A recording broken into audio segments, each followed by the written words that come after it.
This week on Vaticano, Pope Francis issues the apostolic exhortation Beloved Amazonia, bringing closure to last October's Amazon Synod and giving answers to questions about the possibility of married priests and women deacons in the Roman Catholic Church. American football legend Tim Tebow hosts his first Night to Shine event in the Eternal City. We bring you there. For this and more, Vaticano starts now.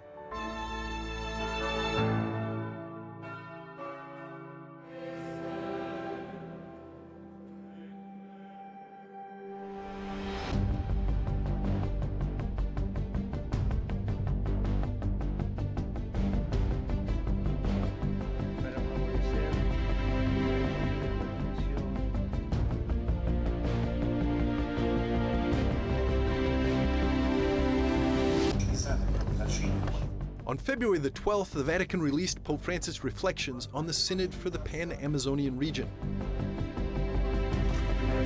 The post-synodal apostolic exhortation, Querida Amazonia, or Beloved Amazonia, was presented at the Holy See press office by a panel of experts, including Cardinal Lorenzo Baldisseri, Secretary General of the Synod of Bishops, and Special Secretary to the Amazon Synod, Cardinal Michael Czerny. The exhortation begins, Beloved Amazon, like a love letter. At its heart is Pope Francis' love for the Amazon and its many different people.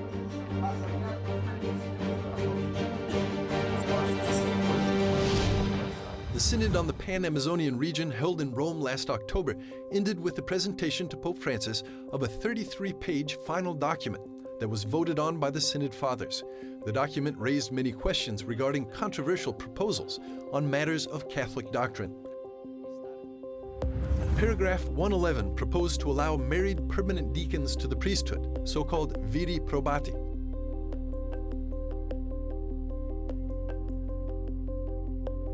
And paragraph 103 noted the recent study by a Vatican commission into the history of women deacons, revisiting an issue that many worry might lead to the eventual ordination of women. How did the Holy Father respond in his new post-synodal apostolic exhortation? He didn't confirm either of these recommendations. Regarding the ordination of married men, in paragraph 90, Pope Francis urged all bishops, and especially those in Latin America, to promote prayer for priestly vocations and to be generous in sending priests for missionary work in the Amazon region, so that the faithful will not remain without the sacraments. Regarding the role of women in the Church, in paragraph 100, Pope Francis writes that the approach focused on the admission of women to holy orders leads to a narrow vision of the role of women in the Church by clericalizing them and diminishing the great value of what they offer the Church. The two documents have two different approaches for these issues, but which document has magisterial weight and the final word? The final document is the fruit of the synodal process, while Querida Amazonia is the Holy Father's reflections on the synodal process and its final document. The first, the final document, consisting of proposals made and voted by the Synod Fathers, has the weight of a synodal final document. The second, Querida Amazonia, reflecting on the whole process and its final document, has the authority of the ordinary magisterium of the successor of Peter. While the final document is not going to be canceled or disregarded, Pope Francis encouraged everyone to read it in full to understand the challenges of the Church in the Pan-Amazonian region. In the post-synodal apostolic exhortation, Querida Amazonia, Pope Francis focuses on the pastoral care of people in that region. He presents his 4 dreams for the Church there, their social, cultural, ecological, and ecclesial dreams. Being a special synod that focused on the whole Amazon, it will require creative and sympathetic understanding for the lessons to be applied beyond the region. They touch the whole Church and the whole world, although not uniformly. Querida Amazonia can help guide us to a harmonious, creative, and fruitful reception of the entire synodal process. The Holy Father wants to see the fruits of an authentic evangelization in the Pan-Amazonian region that will take into consideration culture, the environment, the spiritual dimension, and an ecological approach so that the Church in the region will acquire, as he says, an indigenous face. To do this, the Holy Father invites the Church to be open to the Holy Spirit and to not clip his wings.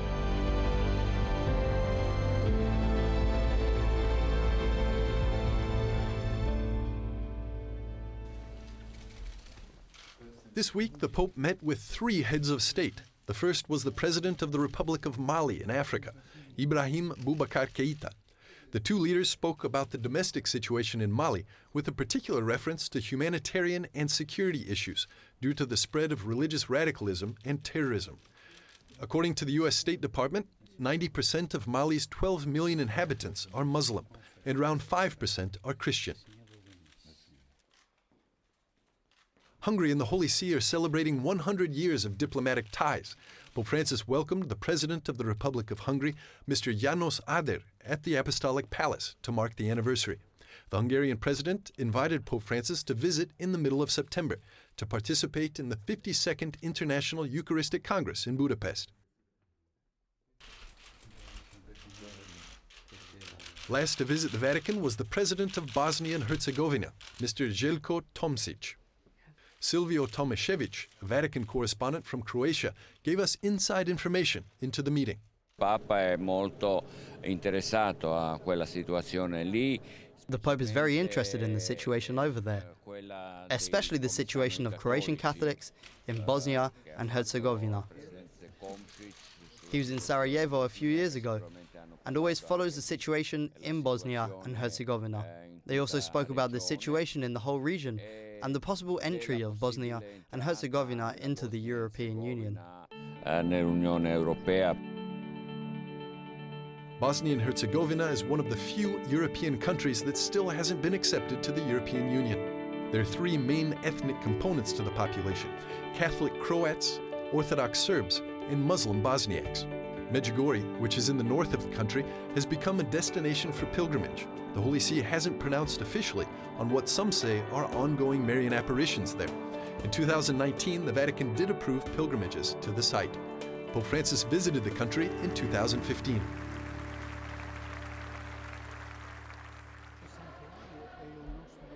During the weekly general audience, Pope Francis blessed a painting from England's Walsingham Shrine for the occasion of the rededication of England as Mary's Dowry, to take place on March the 29th.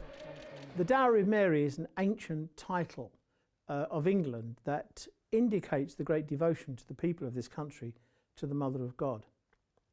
As a marker to remember this and to be a memorial to this great moment of spiritual renewal in the life of our country, we've had a beautiful painting commissioned by Amanda de Pulford, and it's called the Dowry Painting, and it shows Our Lady of Walsingham in the setting of the Holy House here at Walsingham, and trying to explain the message of the Our Lady at Walsingham, which is the story of the Annunciation. She asks us to share her joy. Presented, first of all, a beautiful statue of Our Lady of Walsingham to the Holy Father, and then he explained the significance of the painting. And the Holy Father, you could see, very much loved the painting. He blessed the painting, he touched it, and then he looked at us and he said, pray for me. And I said, well, we pray for you every day here at the Basilica at Walsingham. And he said, pray, pray, pray. I need your prayers. It was a very moving moment, and you could see how important it is for us to pray for the Holy Father with his responsibilities. And as the successor of St. Peter, he is that great promise that Christ gave us, that the church is built on the rock. After the dedication of England as Mary's Dowry, this painting will be taken around all Catholic parishes in England on pilgrimage.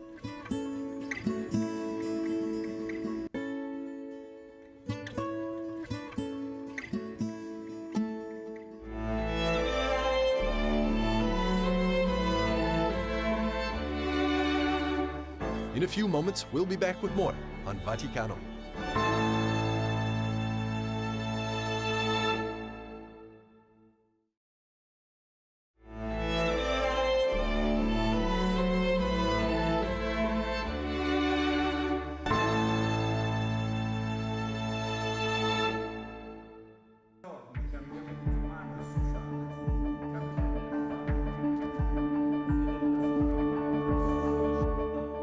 the first time in the Vatican, an international congress was held specifically focused on the elderly in the Catholic Church. The Congress, titled The Richness of Many Years of Life, examined the challenges and opportunities of the pastoral care of the elderly within a changing society. Strongly desired by Pope Francis, the event was organized by the Dicastery for Laity, Family, and Life. We have to find a vocation for the elderly. And I think that when you talk about vocation, you talk about the future. And prayer, which is a vocation, and Pope Francis stated it very clearly, prayer is a vocation for the elderly. It is also a vocation for the youngsters. I mean, prayer is something that we can learn from the elderly. But every Christian is called to pray. And gratuitousness and relationship. I mean, the time of life, the old age, is a time of life when relationship is everything. So let's become friends of the elderly, and we will understand how to overcome our lonely society. Because loneliness is a problem, is a terrible problem for the elderly, but is becoming a serious one for the youngsters. So let's stay together with the elderly, and we will overcome our loneliness. One of the speakers, the president of the Sant'Egidio community, Marco Impagliazzo, shared with participants the community's experience of pastoral care, challenging the participants by raising the question, what do we want to do with the extra years of life given to us by technology and by the improvement of healthcare? Innanzitutto crea comunità con gli anziani. First, create community with the elderly, because one of the greatest problems of older people today is loneliness and the lack of an end of life and a purpose in life. They are twice their working age when family life becomes more difficult. And then to give these elder people a community, not to make them lonely, and to give them the opportunity to help others who need it most in prayer, because there can be prayer. More than 550 participants from 60 different countries were invited to discuss topics such as the culture of discarding older people, the role of the elderly in the family, and their particular vocation in the church. And we have to look out and be aware of those people and be aware of their needs and be in a position to help them. Don't walk by and say, I can't help. Everybody can do something. Yeah, we have challenges as Christians when we're very young, we have challenges in middle age, we have challenges in old age. They might be different challenges, but they're all contributing to our journey to behold the face of God. At the end of the 3 days of discussion, the Holy Father welcomed participants in the Congress by stressing the important link between the elderly and youth.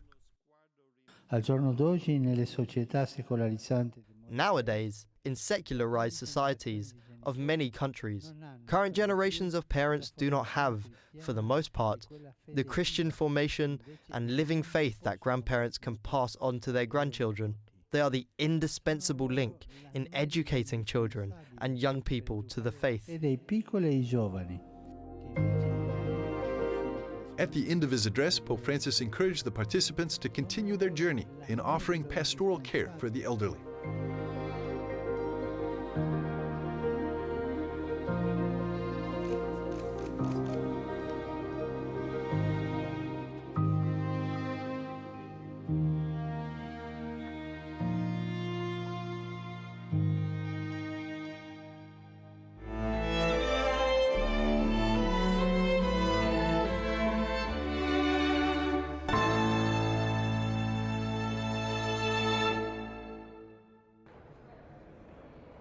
Here at the UN Geneva, members of the Human Rights Council discussed a report about human rights and older persons, particularly those facing emergency situations. This subject matter is important to the Holy See as they always call to put the human person and his or her needs at the center. In today's situation in the world, we have probably the highest percent of older population that humankind ever had. In the past, elderly people were always a resource because of the structure of living. They were living together. Today, elderly people are in danger of being separated from the society. The benefit that we may have from the old people everybody knows is big, especially in the sphere of education, preservation of the old traditional values, also moderation. No? All the elderly people who suffer a lot, they know that life must be treated in a more attentive way. You know? Hopefully also somehow having an experience of life, hopefully they are also more open, consider the world more equal, more close. Let's say when you're the biggest part of your life behind you, you know that we share the same life. So it means all that differences and tensions that are typical for society in the elder population disappear, and that is a normal resource for every human activity, especially for, let's say, for the church and also for the society, having a part that will protect and promote the ideas that usually would be forgotten. In their statement, the Holy See delegation said that especially in times of emergencies, the important part played by the family, which includes older persons, should be respected and promoted. In time of violence or when a disaster strikes, entire communities run the risk of losing their cultural identity. In this regard, older persons, rather than being a burden, should be recognized as vital actors for swift and effective recovery in those communities. It is always a danger that the elder generation is forgotten. Why? I think there are so many reasons, and everybody can experience that because they are less active, less present, and so on. Although it's such a big proportion of the society is elder population, we can see that, let's say, in Switzerland, but everywhere you see that the proportion of the elderly population is incredibly big, no? So they might be in difficulties to present their position, their point of view. We have to say that also that elderly are less capable to adapt to the changes of the world. So the elderly people should bring to this changing restriction also another element. And they might be in difficulties to doing that. They must be protected. It is a good idea. Certainly we are not speaking about philosophers who are always, when you arrive to a certain age, you have a bigger influence. But we have to speak about people who would like to maintain also some culture and traditional values that are so dear to our environment. You can imagine all the, let's say, productivity, literature. Literature goes with the memory, with the not just the experience of a young person, but goes with the experience of somebody who lived a whole life, experience of death also, which is also an essential part for the human being, especially from the religious point of view. So it means we have to promote, we have to see that our culture, our discussion, our conversation also at the United Nations will consider always an elderly part of the population which is growing, always present, and give them a chance to influence what we are doing on an everyday basis. As Pope Francis noted, a civilization will move forward if it knows how to respect wisdom, the wisdom of the elderly. In a civilization in which there is no room for the elderly, or where they are thrown away because they create problems, this society carries with it the virus of death.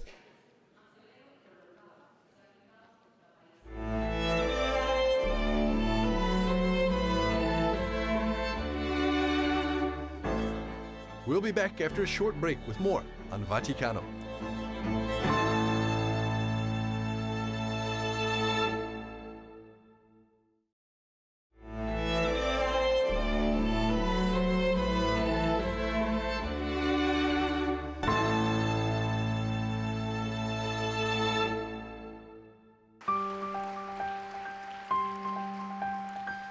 In early February, American football quarterback and baseball player Tim Tebow and his wife, Miss Universe 2017, Demi Lee, attended Wednesday's general audience at the Vatican. In addition to meeting Pope Francis, the two toured St. Peter's Basilica, the Vatican Museums, and the Sistine Chapel. Tim met EWTN's Vatican Bureau staff to discuss the purpose of their visit, bringing the event Night to Shine to Rome. Well, Night to Shine is a worldwide prom for people with special needs. This will be our 6th year holding Night to Shine, and this year we'll have over 720 proms around the world in 34 countries, and we'll have over 215,000 volunteers, and we will crown as the kings and queens over 110,000 people with special needs.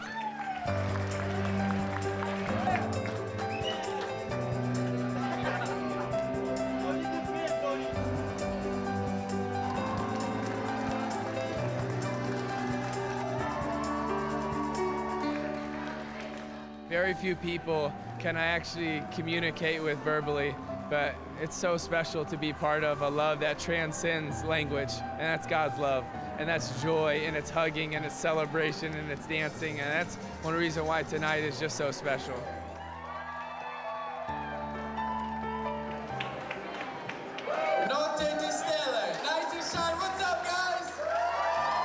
We are so excited to be part of the first Night to Shine in Rome.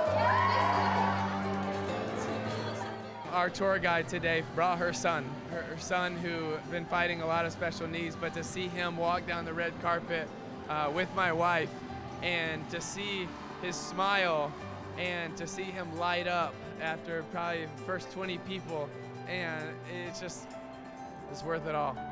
It's about letting each and every guest here at Night to Shine know that they are special and that they are loved and cared for and that they are unique, and that they are so immensely loved by the God of this universe, and that nothing will ever be able to change that. With Rome as a starting point, Tim and Demi hope that Night to Shine will sustain itself and be repeated again next year in the Eternal City. A few of the volunteers living in Rome shared with us how this event influenced them personally.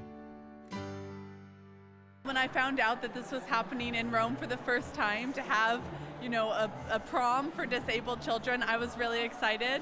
I recently had a family member with a disability who was born into the family, so it's really personal for me to be here, and I wanted to do anything I could to come volunteer tonight.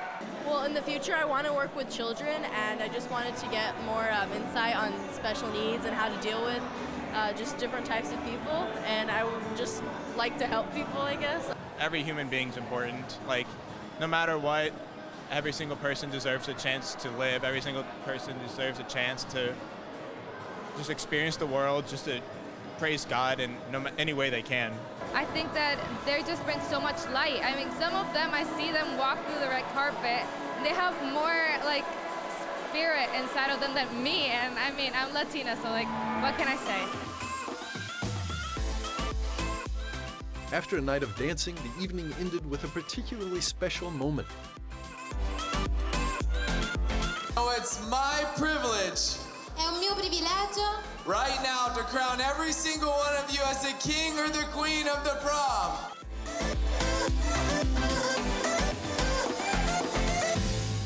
We want them to understand their value, that their identity doesn't come in someone else's opinion, their identity comes in what God says about them, that they're valuable and they have meaning. And why we have red carpets on every single one all around the world is because in our society, red carpet means that you matter and you're special and you're going to something that's important. And then we also hope that God shines tonight, and that's one of the biggest goals is that God's love comes through for humanity, and it comes through with our kings and queens, it comes through with the volunteers, it comes through with the churches, it comes through with everybody that's a part of it, and hopefully it's a catalyst where people walk away inspired to do more, to care more, to give more, and I really believe that's going to happen. Tebow began the Night to Shine events in 2014. It's grown quickly and is now held in 34 countries with over 110,000 people with special needs in attendance.